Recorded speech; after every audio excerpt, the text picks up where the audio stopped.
Hey everybody, I'm making this video tonight because I just got through talking to a friend. All right, she was telling me about a situation that she's got going on, and I felt for the dude she was talking about. I know his pain, all right, and I know what he's going through. I know what he's been through. I'm going through it, to be honest. All right, now in the scripture that I'm going to read tonight, it's going to be about people that make rules and regulations and put them on people and cause them to live an impressive life.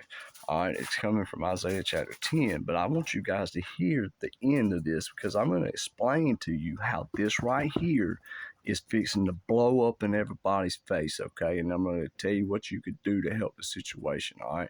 But it says, woe to those who make unjust laws, okay? Like when you go up in the courtroom, all right, and you're standing there, sometimes you may be guilty, sometimes you may have had your rights violated. The cat and mouse game that they seeing people to do these things is a lot of times they breaking rules, violating people's rights, all right?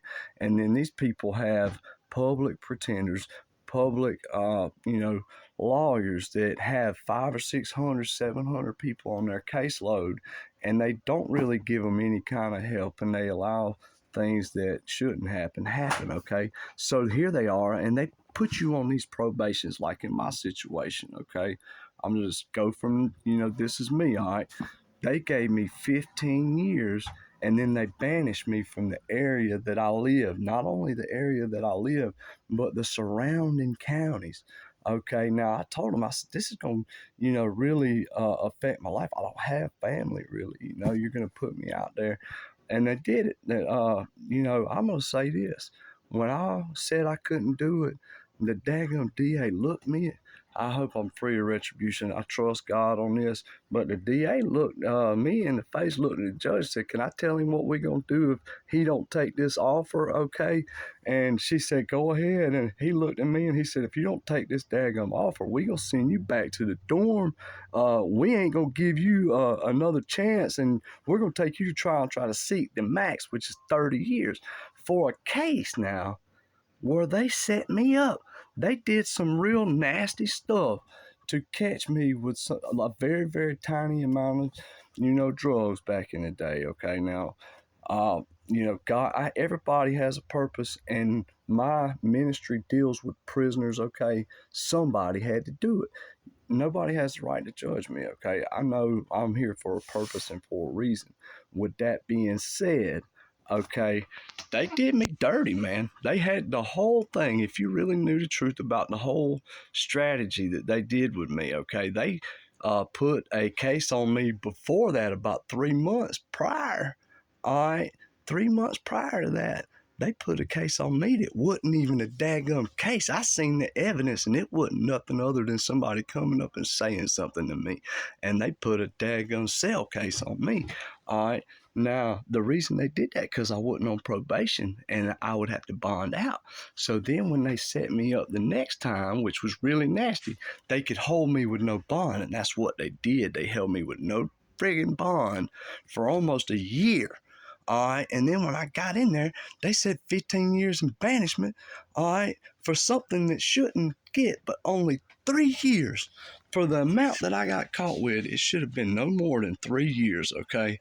But they gave me 15. Georgia's one of the only states that give over 3 years, okay? So I'm just showing you right here how messed up it is. And when you put somebody in a situation like that, 15 years, and you banish them from everywhere, then every time something happens, anything, they bring you back to jail and start you all over. They don't care if you're trying to build your credit. They don't care if you are trying to start a family. They just do not care. And then they, listen, I'm going to tell you this now because I want you to see how this affects you. All right. And it says right here, it says, all right, to deprive the poor of their rights. That means you're taking away their rights when you're doing this stuff. What the Constitution is set up to protect these people.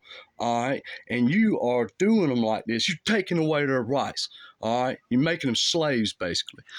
Okay, and it says right here, to withhold justice from the oppressed. My people. God's saying, these are my people right here, okay, that you're doing this to. And he says, making widows their prey.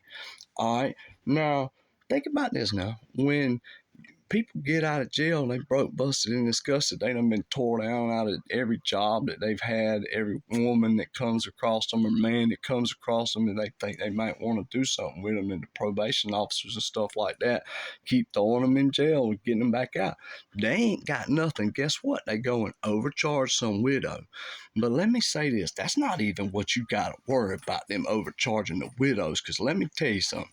All right, when you don't exercise mercy over judgment, okay? When you don't exercise mercy over judgment, all right, or yeah, mercy over judgment, what you're doing is you're throwing bad seeds in the ground, all right? Because we're supposed to look at the situation as a whole. Look at what we are as a culture, okay? Like the United States, we idolize money, we glorify violence, and the fast life, sex, all this stuff we just glorifying all over the place. But then when the kids grow up and they start doing these things, we're not using mercy at all, and we're trying to over daggum penalize them, which is stuffing our prisons slap full. All right, but then you got people that are getting angry and starting to be resentful back towards them, and that's why they're shooting at the cops and stuff like that. All right, this is all going to end up, and it's all said in the Bible. If you go to Deuteronomy chapter 28, all right, it talks about the way they doing the police right now, okay? And it says that they going to keep beating on them until they ain't no more. And that's where we headed, guys. I want you to think about what I am telling you right now. We have to do something. They shouldn't give no more than in the state of Georgia right now. We got a bad situation in our prison systems, man. I'm talking about they keeping these guys locked down and they ain't getting fed right. They ain't getting the ability to take showers. They've had one dude dead inside of a daggum dorm for 5 days before the cops found him. All right, 5 days. It had been 9 days since a cop had entered their period. All right, they just killed a guard there at that thing. Last year they had 500 inmates. It daggum almost broke out of the prison down there. Let me tell you something. There ain't no guards. It's a 250 to 1 ratio in Georgia, or 200 to 250 to 1 ratio with our guards, and they just killed one in October down at Smith. Now, let me tell you something. That is a powder keg that's fixing to blow up in this state of Georgia and Alabama and Mississippi and Florida. All right, what we need to be doing is praying for the start of this ministry, and we need to use the churches that are not doing much to house these nonviolent inmates. Stop sending them to prison. If we have to, draw the violent ones back into the jails. All right, to thin out the numbers, use the nonviolent ones that would be going to prison to assist the guards. We got to do something.